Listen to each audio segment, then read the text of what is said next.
Hi, I'm Megan Skidmore, and this is the Beyond the Shadow of Doubt. I'm a woman, daughter, sister, spouse, mother, life coach, and person of faith on a mission to normalize asking questions and allowing doubts, not only in a faith journey, but in all aspects of life. Join me in bringing this traditionally taboo topic out of the shadows of shame and into the light. I'm a firm believer that we normalize through more talking and engaging in discussion. More talking peels back, exposes, and erases the layers of shame associated with questions and doubts. When we're more authentic about our journey, we are more powerful because shame has no power in the face of authenticity. This month, August of 2023, marks the 1-year anniversary of Beyond the Shadow of Doubt. And simultaneously, we hit 5,000 downloads. I am so excited and appreciative of those who have come on and allowed me to interview them and share their stories, as well as those of you who are listening, downloading, sharing it with friends, subscribing, and leaving reviews. Each of these actions helps this podcast to grow and the messages and stories to spread far and wide. I feel especially grateful because as a podcaster who identifies as a cisgender female, sharing my story as an LGBTQ plus mama of conservative faith, you are amplifying many voices that fall in the marginalized category. So my genuine thanks. I ask you a favor, and that is to subscribe if you have not, share a favorite episode with a friend, and most importantly, take 2 minutes and leave a review on Apple Podcasts. In celebration of this 1-year anniversary and 5,000 downloads, I've extended my podcast giveaway through the end of August. Leave a 5-star review to be entered into a drawing for a $100 gift card that is good at several different restaurants. Go break bread with someone you love. Invite a friend to leave a review, and if their name is drawn, you both win your own gift card. Help me reach my goal of 10,000 downloads by the end of 2023. Link with the info on how to enter is in the show notes or the bio of my Instagram profile. Thank you for being here. Now on to today's episode.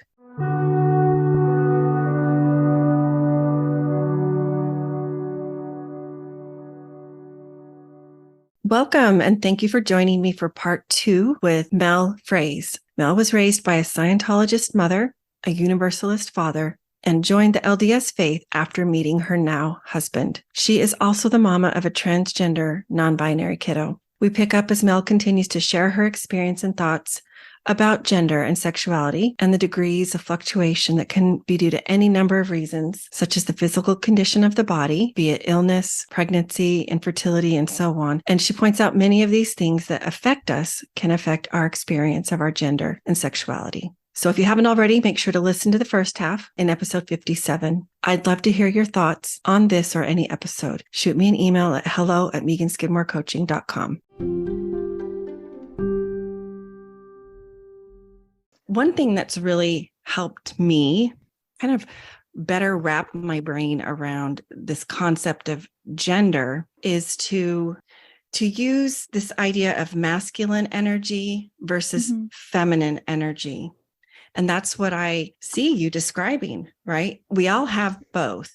We know that, right? And some just may have more of one than another, and it doesn't have to mean anything. It can just be, okay, this person is drawn to X, Y, and Z that perhaps is more related to masculine energy or what we've assigned in societal constructs to be something that's a masculine energy versus sometimes this person may be attracted to things that are associated with feminine energy, but less so. Right. Well, and the thing too, I think people get stuck in is this idea that it's static, that it doesn't change. And it goes to just the general human nature of wanting things to be easily defined and easily categorized. Right. And the truth is that human sexuality, human gender, both in terms of identity and presentation, are both fluid, right?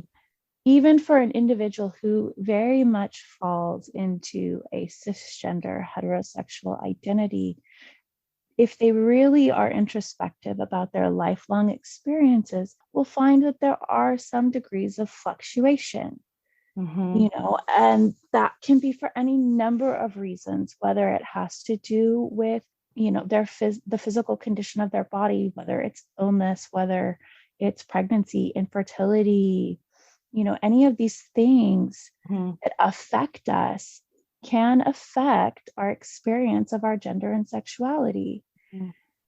And some people just are more fluid or not as far to one end or another of this artificial binary spectrum that we've created trying to categorize things.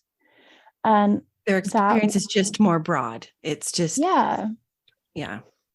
And that was the thing for my kid in trying to identify where they fell on this spectrum of gender when they realized as puberty's hitting, as their body is changing, that they were uncomfortable in their body, and not to the extreme amount of physical dysphoria that a lot of people feel, but in terms of social dysphoria. And that was kind of like their light bulb moment of having words that helped them figure out their identity and what labels they chose to use, was understanding that even though physical dysphoria is what most people focus on, which is the experience that transgender and non-binary people have of feeling wrong in their body, that their body physically, externally does not match their internal identity.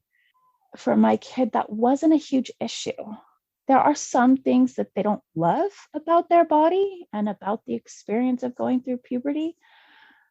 But on the whole, the bigger issue was the social construct of your body looks this way, therefore you must, therefore you are. And they were like, whoa, no, that's what, right? And having somebody just look at my child and look at the clothes they're wearing and then assume a thing about them and then treat them away because of how their body looked was just, for lack of a better word, traumatizing to them. Yeah. And especially within a church system that focuses so heavily on a gender binary of this is man and this is woman. Yeah. So, I truly believe most parents want to connect with their kids. They want to have that relationship of trust, create safe spaces where their kiddo will talk to them, right? Yeah. With kids that identify particularly as transgender and or non-binary, the preconceived notions that we have come into play such that I believe there's this certain amount of fear or anxiety, very uncomfortable feelings that come up that get in the way of creating that safe space between parent and child. So I define a safe space as one in which you're able to be your true authentic self and express that, share that. Okay. Can you share some tips, some suggestions, some ideas on creating safe spaces, even in the midst of having these uncomfortable feelings because you have these thoughts coming up? So I think everyone can pretty universally relate to having had an experience where you were speaking your truth of either something you went through that was traumatic or, something where you're speaking your truth of this is my lived experience. This is what I felt. This is how this experience impacted me, and having somebody else invalidate that. Whether it's, oh, it wasn't that bad, or whether it's, well, you seem like you're fine. Any of those things that you spoke your truth and the person's response hurt. It felt invalidating. It felt like they didn't believe you. I think that's a fairly universal experience that people have had. Sure. And so to take that and recognize then that if that's a universal experience that everybody has, that's an experience our kids have. And it takes a lot of introspection and self-discipline to get to a point where instead of having our knee-jerk reactions of dismissing or justifying or trying to explain or rationalize, that we can just take that pause and take that breath and go, okay, this is their truth, and Can I just add something to what you're saying there? That is so true.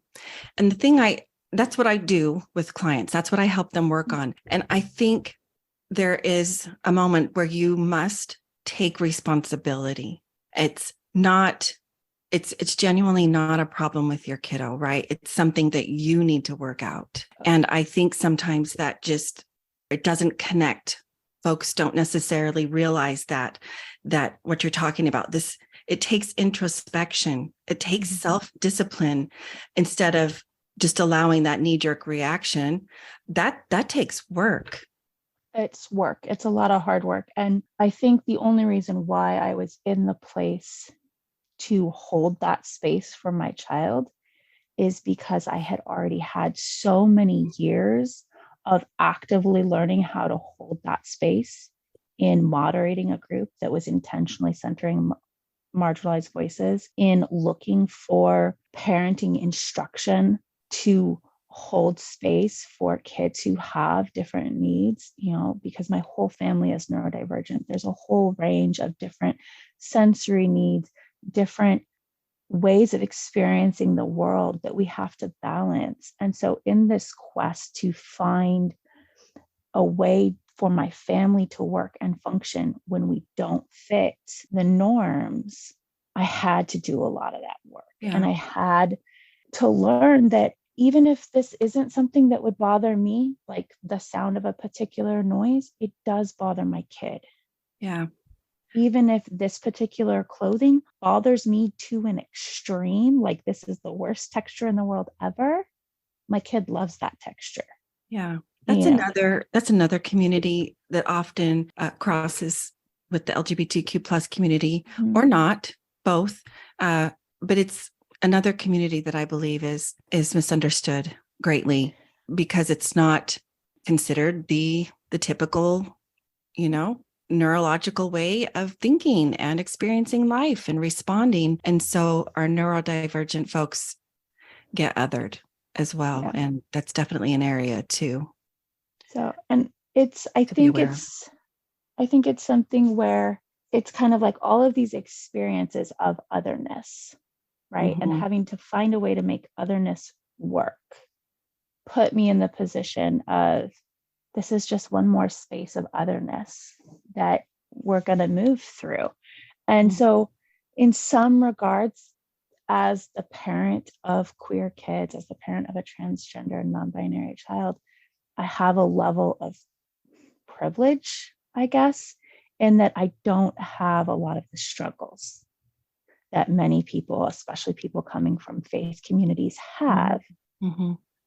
Because I've already done a lot of that internal introspective work. I've already come to the point where I've said, you know what?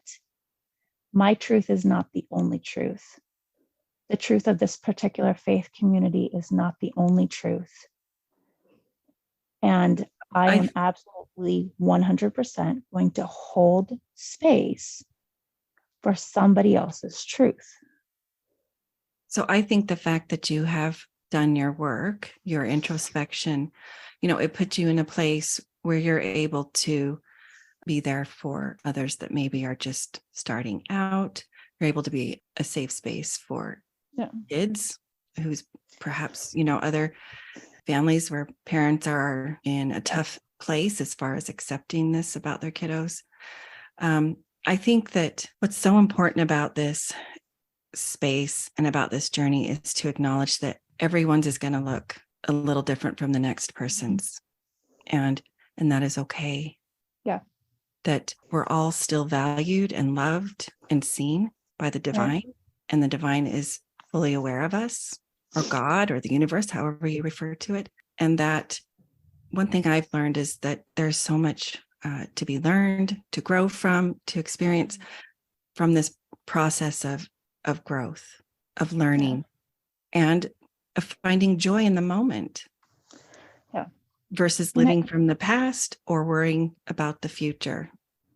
And I think the kind of the big stumbling block that people of any religious organization run into is that every religious organization, I shouldn't say every, the vast majority of religious organizations, and every one that I have ever had personal experience with, teaches that our way is the right way. Mm-hmm. Our way is the only way to be happy. Our way is the only way to be saved. You know, it's very rigid. And you've been a member of 3 different faiths in your life. More well, and I've studied many more than that. Okay. I've studied a wide range of things, with varying levels of participation. And the one that always strikes people is that there are very much similarities between Scientology and the Church of Jesus Christ of Latter-day Saints. That one always kind of throws people for a loop, but there are a lot of similarities in how people engage with it. Not necessarily like doctrinal similarities, although there are some of those too, but it's in how people engage with it, mm-hmm. and how the community functions at large. But that's really interesting.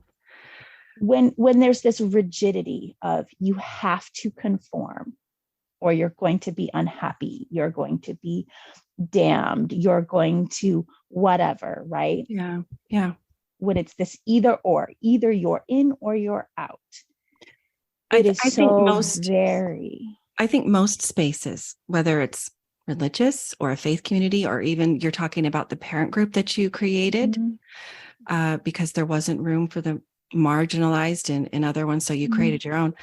I think all of these spaces would really benefit from just broadening, zooming out, opening your point of view, and just calling into question, why am I trying to fill in this blank for this person that I've never met before, and I don't really know their life experience. I think that would be beneficial across all marginalized communities, really, because there's no way we can fully understand everybody else's absolutely lived experience. And I think it's important to acknowledge that, and to acknowledge that when we're trying to tell their story for them, where's that coming from? Is that coming from a place of fear?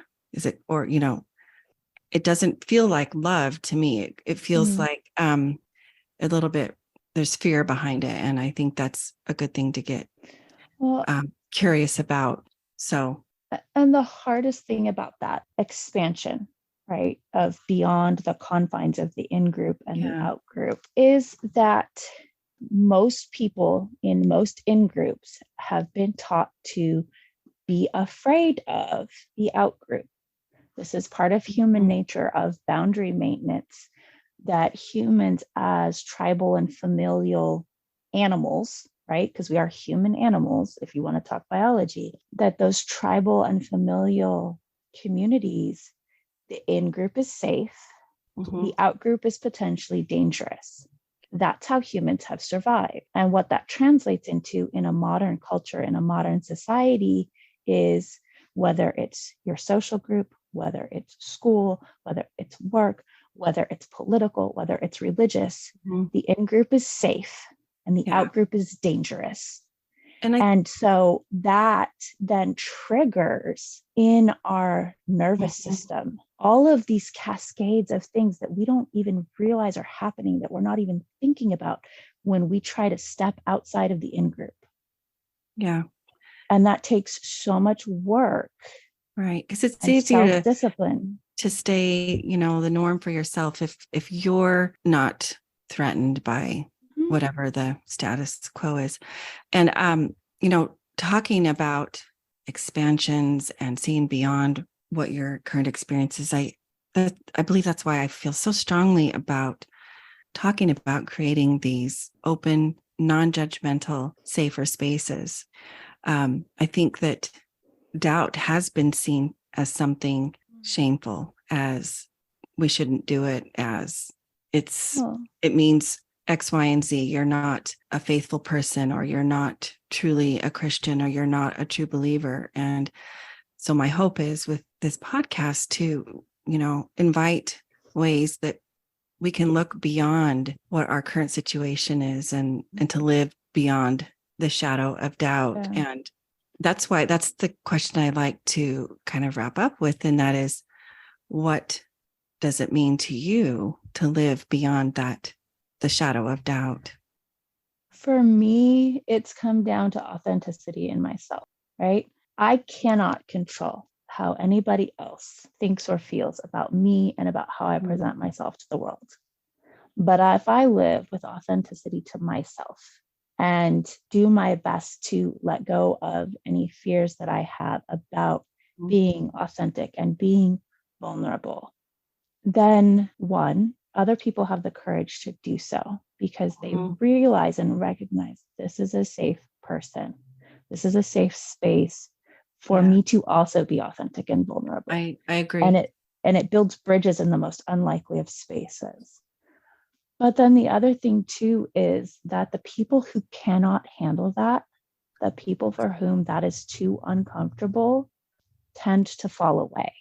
And if they don't fall away, if they go on the attack, then that's where very firm and very healthy boundaries come into place. Of I am not going to let your fear shame me into hiding. I am not going to let your shaming and fear and guilt and all these negative things cost me not only my authenticity, but the well-being of my children. So I'm curious to know, you talked about, being able to let go of my fears of being vulnerable. I'm wondering, because you did have a specific, unique upbringing, is that something that, would you say, came easier to you, harder, kind of in the middle? I would say yes, in some ways it did come easier.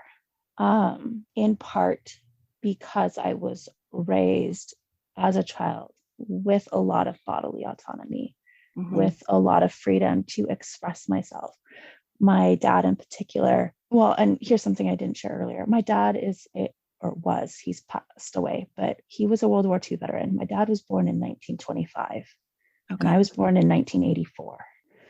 And so it was just, people think of that time period, right? And they think of these very rigid morals and very rigid ideals. But my dad was a scientist and an engineer at heart and just absolutely loved learning. And his consistent refrain was, if you have questions, go find the answers for yourself. Don't rely on other people's answers.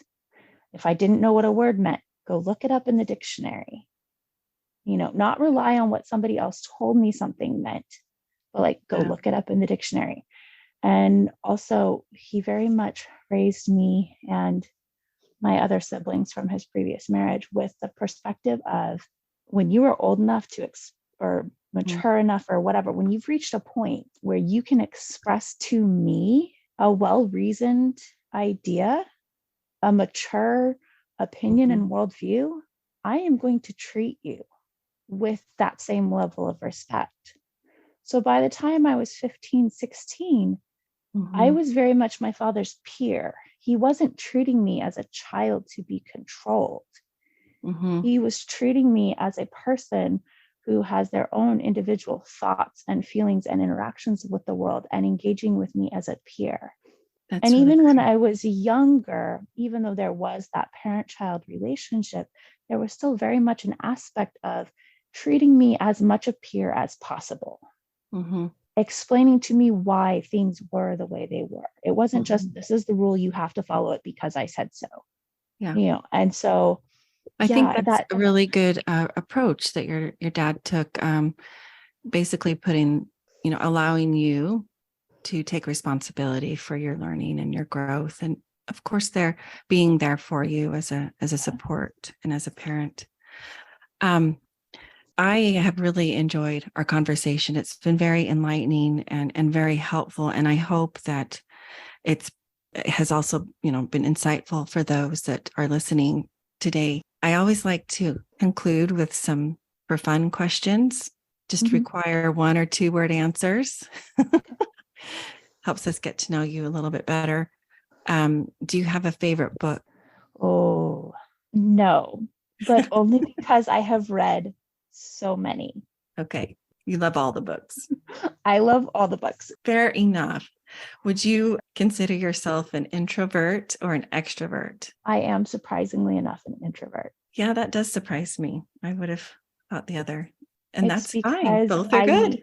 right. But it's because I need time by myself to recharge. Yeah, I get that. Totally. Tell us who your favorite artist is. Oh, not a favorite artist, but a favorite painting. Okay. It's called The Blue Horse, and I forget the name of the artist, but it's one that we studied in one of my high school art classes. And I've always, for some reason, just absolutely loved The Blue Horse. That sounds fascinating. I'm going to have to look it up now. Okay. What about, are you a night owl or a morning lark? I am a night owl. Me too. Do you have a celebrity crush? Many. Okay. We can just leave it at that. Okay. Do you do still or carbonated water, or are you a diet soda drinker? Diet soda is gross because I have the Okay. gene that allows me to taste the aspartame. It tastes weird. Okay. So So other than that, I drink all the things, but not if it's diet, I will not touch it. that's probably better. You're better off that way. What about the furthest place you have traveled? That would have to be across the United States to Florida. Awesome. So please share, if folks wanted to get in contact with you or connect with you, where would they be able to do that? I Like don't have either much social of a public media? yeah, like I'm on Facebook and Instagram, but That's I'm not. totally fine. I can just leave your Yeah. name and your Instagram handle in the show notes. Well, it has been wonderful to get to know you on a deeper level and hear more It's about been your fun. life experience and your story. So thank you so much for being here. Yeah, absolutely.